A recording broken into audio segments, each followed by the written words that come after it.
Hello students, today we will discuss about the topic electron transport chain। जैसे कि हम जानते हैं it is a very critical aerobic respiration and use the formation of ATP। इस हम topic से क्या समझते हैं? सबसे फर्स्ट क्वेश्चन, ट्रांसपोर्ट हो रहा है किस चीज़ का?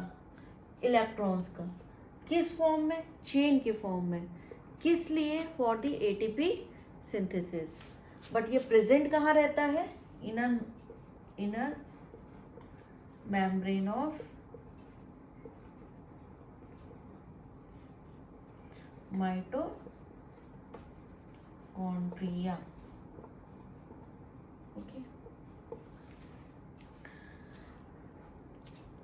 इस टॉपिक को डिस्कस करने से पहले हम थोड़ा सा बैकग्राउंड बना लेते हैं, बेस बना लेते हैं। एरोबिक रेस्पिरेशन के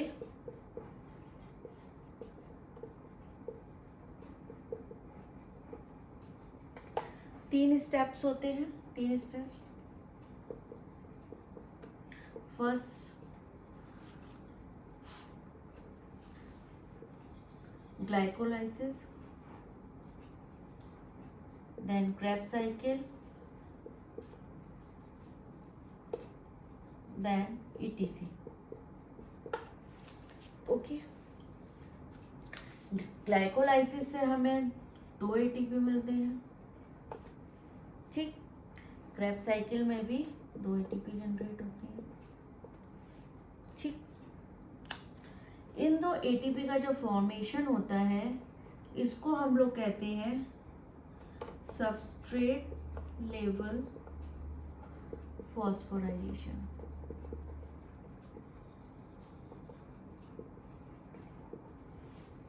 क्यों कहते हैं? क्योंकि यहाँ पे डायरेक्ट सबस्ट्रेट से ब्रेकडाउन से एटीपी रिलीज होता है।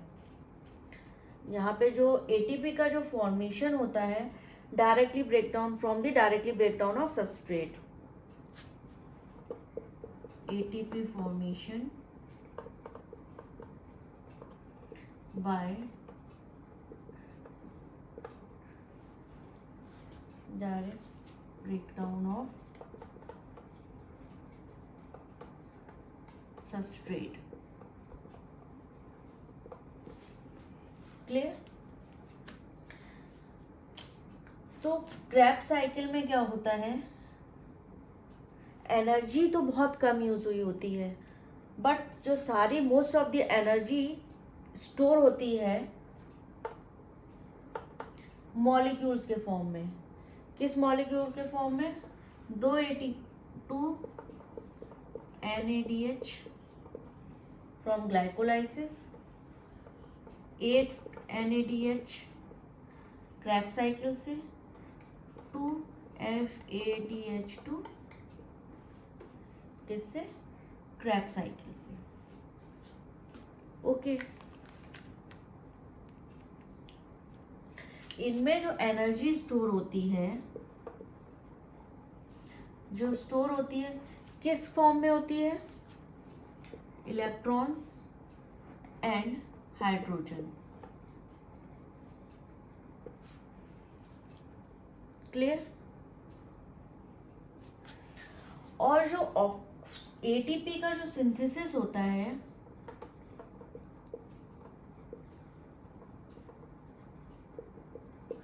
इन मॉलिक्यूल्स की हेल्प से, उसको हम कहते हैं ऑक्सीडेटिव फॉस्फोराइलेशन। क्लियर यहाँ तक? अब क्या क्वेश्चन आता है, बेसिकली ये FADH में तो 2 हाइड्रोजन दिख रहे हैं, बट NADH में तो 1 ही दिखता है। तो क्या हो, कैसे FAD? तो NAD जब होता है वो 2 इलेक्ट्रॉन लेता है हाइड्रोजन से, ठीक है। तो जो एक इलेक्ट्रॉन लेता है, जब ये इससे एक इलेक्ट्रॉन लेता है तो ये नेगेटिव हो जाता है, और जब इससे एक हाइड्रोजन लेता है तो NaDH बनता है और जो पॉजिटिव, और जो एक हाइड्रोजन का जो इलेक्ट्रॉन बचता है वो मैट्रिक्स में रहता है। Clear this much. अब हम इलेक्ट्रॉन ट्रांसपोर्ट सिस्टम डिस्कस करते हैं डायग्राम के थ्रू। होपफुली यहाँ तक आपको क्लियर होगा।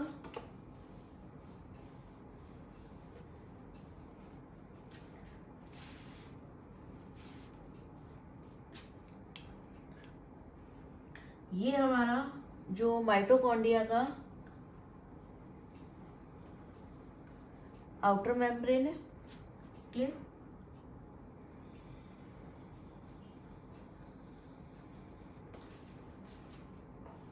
इनर मेम्ब्रेन जो होती है बाइलिपिड होती है, तो हम उसे ऐसे भी रिप्रेजेंट कर सकते हैं।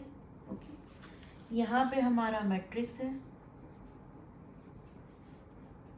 इनर मेम्ब्रेन, ये हमारी इनर मेम्ब्रेन है।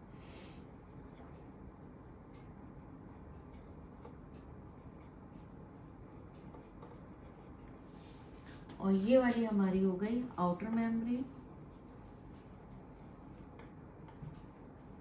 और इन दोनों आउटर और इनर मेम्ब्रेन की स्पेस को इंटरसेलुलर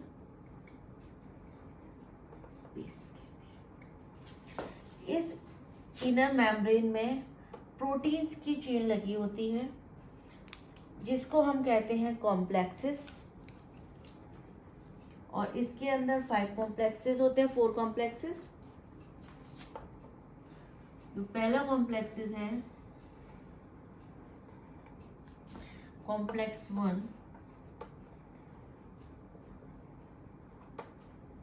फर्स्ट, ठीक है। जो क्रेब्स साइकिल से हमें NaDH मिलता है वो NAD प्लस हाइड्रोजन में टूटता है। तो यहाँ के जो 2 इलेक्ट्रॉन्स जब Mn में जाते हैं, 2 इलेक्ट्रॉन्स जाते हैं फ्लेविनाइड मोनोन्यूक्लियोटाइड, तो जैसे ही ये यहाँ से 2 इलेक्ट्रॉन जाते हैं मैट्रिक्स से कॉम्प्लेक्स 1 पंप करके 2 हाइड्रोजन अपने इंटरसेलुलर स्पेस में भेज देता है। ठीक, अब FMN से 2 इलेक्ट्रॉन जाएंगे FES में। ठीक है, यहाँ पे क्या हो रहा है, गेन हो रहा है, यहाँ पे फिर रिड्यूस हो रहा है।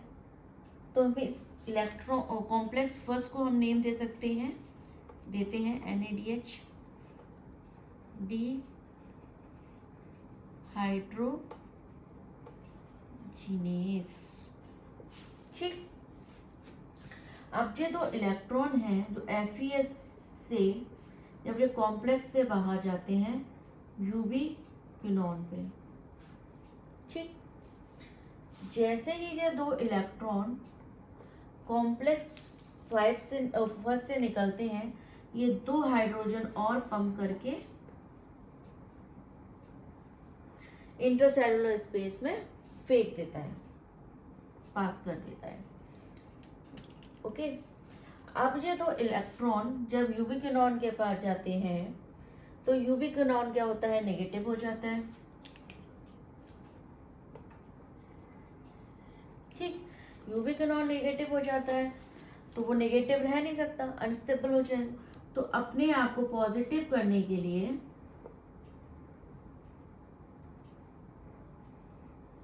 यूबिक्विनोन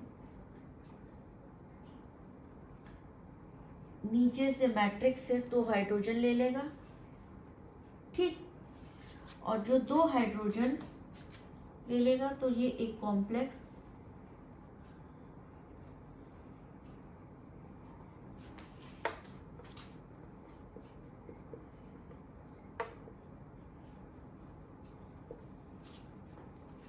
थर्ड में आएगा, कॉम्प्लेक्स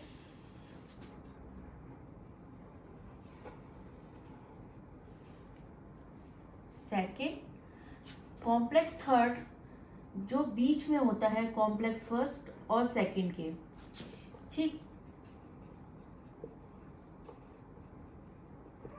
जो कॉम्प्लेक्स सेकेंड है वो जो इनर मेम्ब्रेन और मैट्रिक्स के बीच में होती है, मैट्रिक्स के बीच में होती है जिस, ओके। तो यहाँ से क्या होगा, यूवी किनॉन से है अपना एक इलेक्ट्रॉन दे देगा साइटोक्रोम सी में, ठीक। और जो साइटोक्रोम सी से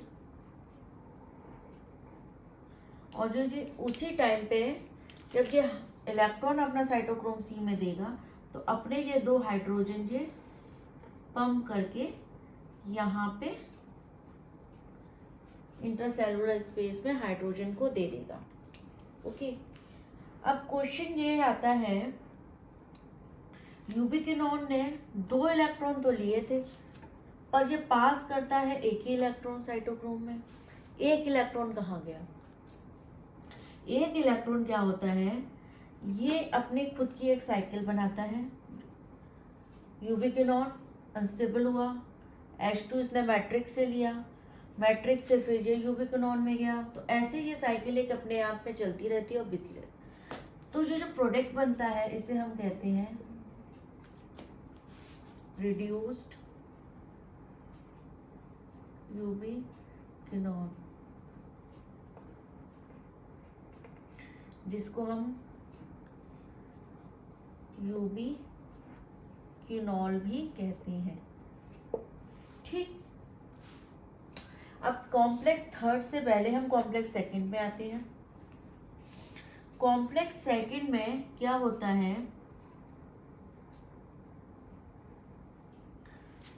FADH2 या बोलो सक्सीनेट से फ्यूमरेट बनता है,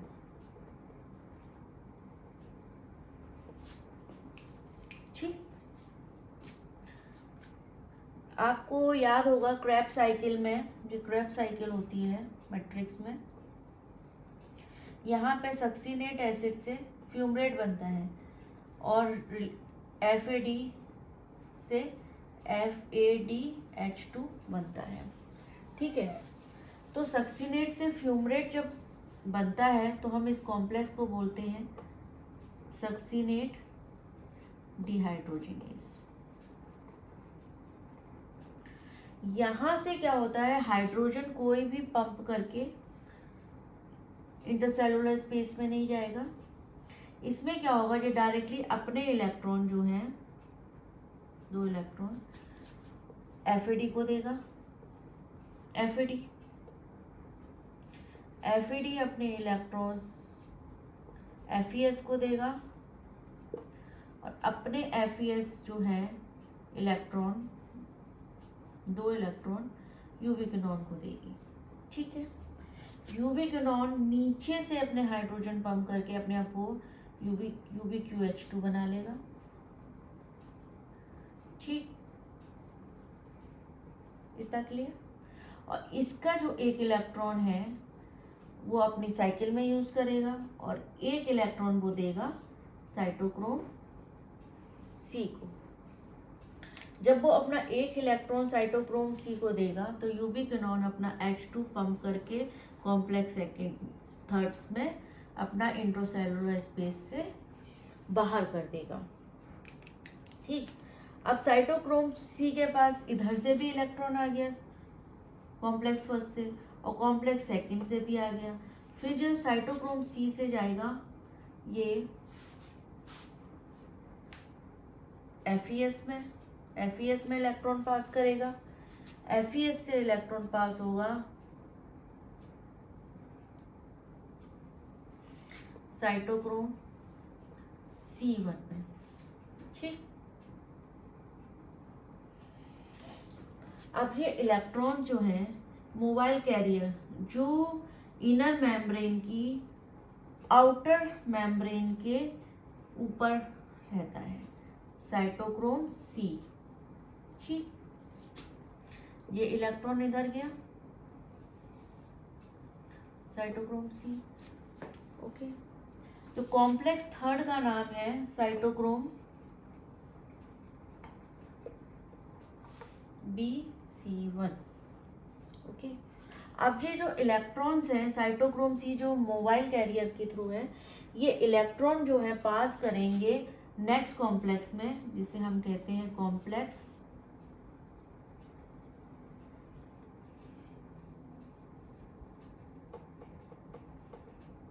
4। ठीक, अब कॉम्प्लेक्स 4 में एक याद रखने वाली बात है, एक ये ऐसा अकेला कॉम्प्लेक्स है जिसके अंदर 2 कॉपर साइट प्रेजेंट हैं। एक कॉपर साइट टिप पे, दोनों एंड्स पे प्रेजेंट हैं। ये साइटोक्रोम से जो इलेक्ट्रॉन्स हैं, ये आया पहले कॉपर साइट पे गया। ठीक, कॉपर साइट से ये इलेक्ट्रॉन पास होके गया साइटोक्रोम ए में, फिर साइटोक्रोम A3 में। ठीक, साइटोक्रोम 3 से ये इलेक्ट्रॉन जो है जो पास होंगे वो कॉपर की सेकेंड पॉइंट वाली गान में होंगे, और यहाँ के जो टिप पे बेसिकली जो इतना इलेक्ट्रॉन्स का गेन, रिडक्शन और गेनिंग, ऑक्सीडेशन का जो प्रोसेस होता है बेसिकली इसलिए कि कॉम्प्लेक्स 4 के जो एंड में यहाँ पे ऑक्सीजन बैठी होती है। वो जैसे ही एक इलेक्ट्रॉन ले गया, यहाँ से 2 प्रोटॉन पंप होके इंटरसेलुलर स्पेस में चले जाएंगे। ठीक, और जो इंटरसेलुलर स्पेस में जाएंगे, यहाँ पे जो है ऑक्सीजन इलेक्ट्रॉन लेगा और हाइड्रोजन उठाएगा मैट्रिक्स से और फॉर्म करेगा वाटर का। ठीक है, एक बार इसे रिपीट कर लेते हैं। जो इनर मेम्ब्रेन है इसमें 4 कॉम्प्लेक्सेस प्रेजेंट हैं। पैरा कॉम्प्लेक्सेस जो NADH डिहाइड्रोजिनेस है, जिसमें क्या होता है NADH टूट रहा है NAD और H में, ये अपने जैसे ही 2 इलेक्ट्रॉन FMN को देगा, यहाँ से 2 इलेक्ट्रॉन पंप होके जाएंगे हाइड्रोजन के प्रोटॉन ये इंटरसेलुलर स्पेस में, और जो 2 इलेक्ट्रॉन है वो FES में जाएंगे। FES से 2 इलेक्ट्रॉन यूबिक्विनॉन में जाने से पहले फिर से ये कॉम्प्लेक्स फर्स्ट से 2 हाइड्रोजन पंप करके इंटरसेलुलर स्पेस में चले जाएंगे। जब यूबिक्विनॉन 2 इलेक्ट्रॉन लेगा, एक अपने पास रखेगा और एक इलेक्ट्रॉन वो कॉम्प्लेक्स थर्ड में साइटोक्रोम C को दे देगा। ये यूबिक्विनॉन है एक नेगेटिव है, तो अपने आप को पॉजिटिव करने के लिए वो हाइड्रोजन एक्सेप्ट करेगा और अपने आप को स्टेबल बना लेगा UbQH2। ओके, एक इलेक्ट्रॉन वो अपने पास रखेगा और एक इलेक्ट्रॉन वो साइटोक्रोम C में दे देगा कॉम्प्लेक्स थर्ड को। और जब वो अपना इलेक्ट्रॉन साइटोक्रोम C को देगा तो वो अपने हाइड्रोजन तुरंत वो पंप करके इंटरसेलुलर स्पेस में दे देंगे। ओके, यहाँ तक आई थिंक क्लियर है। जो कॉम्प्लेक्स थर्ड है हमारा सक्सीनेट डिहाइड्रोजिनेस, वहाँ पे क्या होता है, ये अपने 2 इलेक्ट्रॉन FAD को देगा, FAD से वो आयरन में जाएंगे, आयरन से वो 2 अपने जो हैं वो यूबिक्विनॉन को देंगे, यूबिक्विनॉन नेगेटिव है तो वो अपने आप को स्टेबल करने के लिए हाइड्रोजन पंप कर लेगा मैट्रिक्स में और अपने आप को UbQH2 बना देगा। एक इलेक्ट्रॉन वो अपने लिए रखेगा, एक इलेक्ट्रॉन वो पास कर देगा साइटोक्रोम C से, तो इसके पास 2 इलेक्ट्रॉन्स हो गए। अब ये 2 इलेक्ट्रॉन्स आयरन सल्फेट पे पास होंगे, आयरन सल्फेट से साइटोक्रोम C1 से, साइटोक्रोम C1 से होंगे जो यूबिक्विनॉन 2 जब इलेक्ट्रॉन पास करेगा तो अपना जो हाइड्रोजन भी वो पंप करके तो इंटरसेलुलर स्पेस में भेज देगा, इंटरसेलुलर स्पेस में भेज देगा। फिर जो साइटोक्रोम C1 के जो इलेक्ट्रॉन्स हैं 2, साइटोक्रोम C जो इनर मेम्ब्रेन की आउटर मेम्ब्रेन पे रिसाइड है, मोबाइल कैरियर के थ्रू है, ये इलेक्ट्रॉन जाके कॉम्प्लेक्स 4th में देगा, यहाँ पे क्या ऑक्सीडेशन हो रहा है तो साइटोक्रोम, ऑक्सीडेशन हो रहा है तो सी ऑक्सीडेज कह देंगे इसको। ओके, तो इसमें जैसी जो इलेक्ट्रॉन कॉपर की साइड पे आएगा पहले वो साइटोक्रोम ए को देगा, फिर ए से A3 को, फिर कॉपर को, और यहाँ पे जो बेसिकली जो ऑक्सीजन बैठा हुआ है वो हाइड्रोजन मैट्रिक्स से लेगा और एक वाटर का फॉर्मेशन कर देगा। क्लियर यहाँ तक होपफुली। अब क्वेश्चन आता है अब कि जो हाइड्रोजन यहाँ पे कलेक्ट हुए हैं वो बहुत ज़्यादा है, उनका पोटेंशियल जो ग्रेडियंट है बहुत ज़्यादा है, उनको एक स्पेस चाहिए फिर से मैट्रिक्स में आने के लिए, और जब वो मैट्रिक्स में आएंगे और इनकी जो हाई एनर्जी है पोटेंशियल एनर्जी वो हम यूज़ करेंगे एटीपी सिंथेसिस में। जैसे कि आपने ये देखा होगा एक पानी की जब बॉटल भरी हुई होती है, जैसे उसका कैप खोलो तो सारा पानी बाहर आ जाता है एक एनर्जी पे के थ्रू, हाई एनर्जी के थ्रू। तो यहाँ पे भी बहुत ज़्यादा हाई एनर्जी, इस एनर्जी को हम लोग यूज़ करेंगे एटीपी फॉर्मेशन में। ओके, तो यहाँ पे क्या है, हम इसको रास्ता दे देंगे। रास्ता कैसे देंगे, हम जो कॉम्प्लेक्स फिफ्थ भी कहते हैं या इलेक्ट्रोकेमिकल ग्रेडियंट यहाँ पे प्रेजेंट होगा एक, ठीक है, हम इसे एक रास्ता दे देंगे निकलने के लिए सारे हाइड्रोजन को।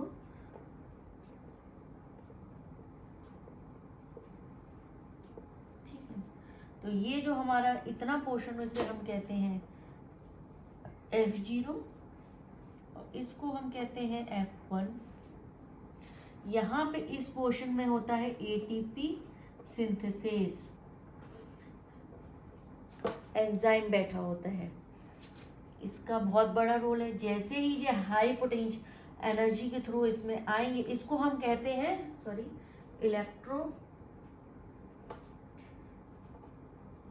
Electrochemical gradient.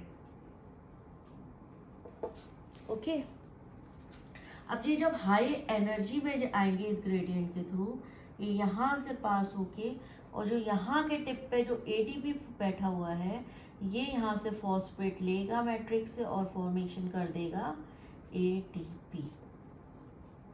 ओके, और इस प्रोसेस को ही हम कहते हैं oxidative phosphorylation. Okay, got it.